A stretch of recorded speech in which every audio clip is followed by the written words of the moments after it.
Hi, this is Dallon from I Don't Know How But They Found Me, and this is my 4-track history.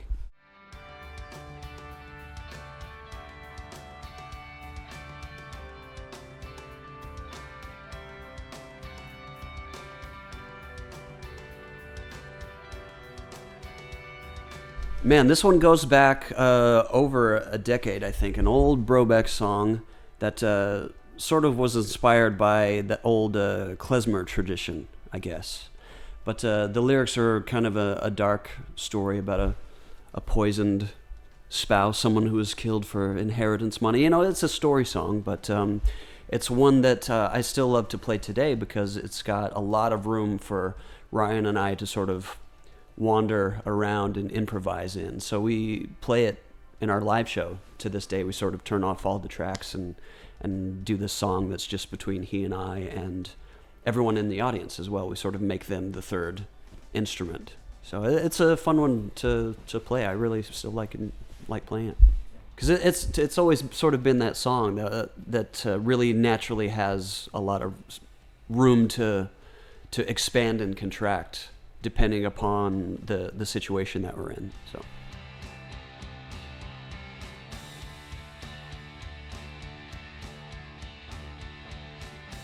Man, that's another old one going back about, it's got to be about 10 years or so. That, it was another song that got recorded on probably an 8-track, and it tried to record it 3 or 4 times, but never really got a proper chance, I guess, until I was with Panic and we were writing the Too Weird record. And I had this old demo of this song and brought it to the table, and everyone was like, yeah, let's do this one and make it fit into the aesthetic of the context of the rest of the record. And so that one got a proper chance finally. So I think the original was a little bit more pop.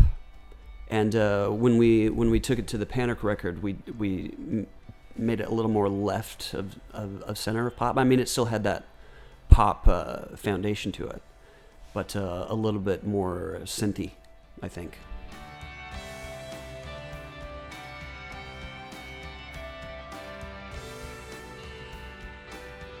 Modern Day Cain I started writing towards the tail end of my tenure with Panic, I guess. I was sort of collecting ideas with no real outlet for any of them.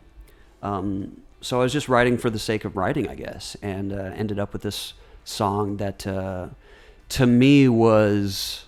I was chasing this song by a band called Real Life, Send Me an Angel, which, interestingly enough, that's a song that they took 2 swings at too. I think, if I remember correctly, it's a really great song if you're not familiar with it, but they released it in like 81 or 82 and it didn't really do anything.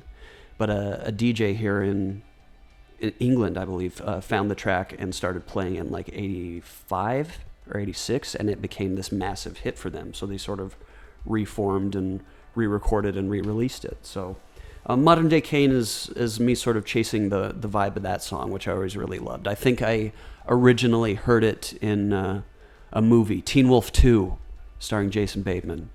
So, yeah. Well, it was just circumstance. Like, we already had some songs recorded, and to me that was the weakest one that we had. It's probably, I mean, I still like it, but it's amongst what we have, it's probably my least favorite. So we had this, and we still have this philosophy of trying to do the opposite of whatever it is that you're supposed to do when you're a band. So instead of coming out the gate with our strongest song and advertising to everybody, hey, come over here and look at this, we decided to start with our weakest song and not tell anyone. So I think it kind of worked out.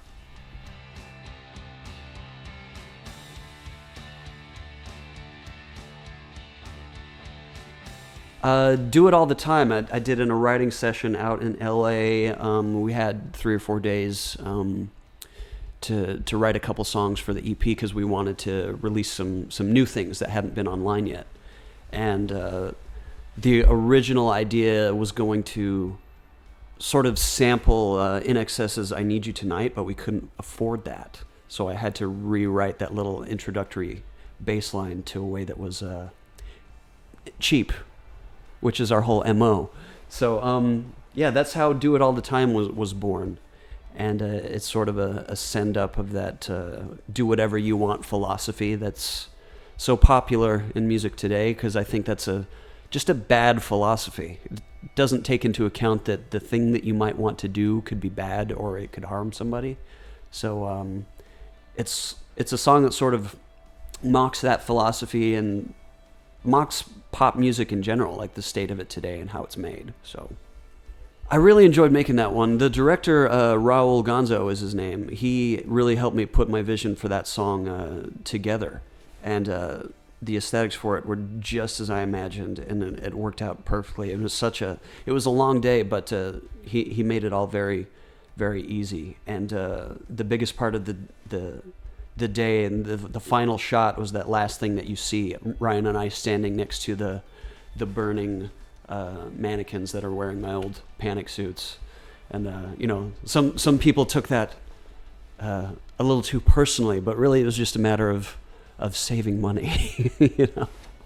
So again, inexpensive. That's the motto. Keep it cheap, keep it simple.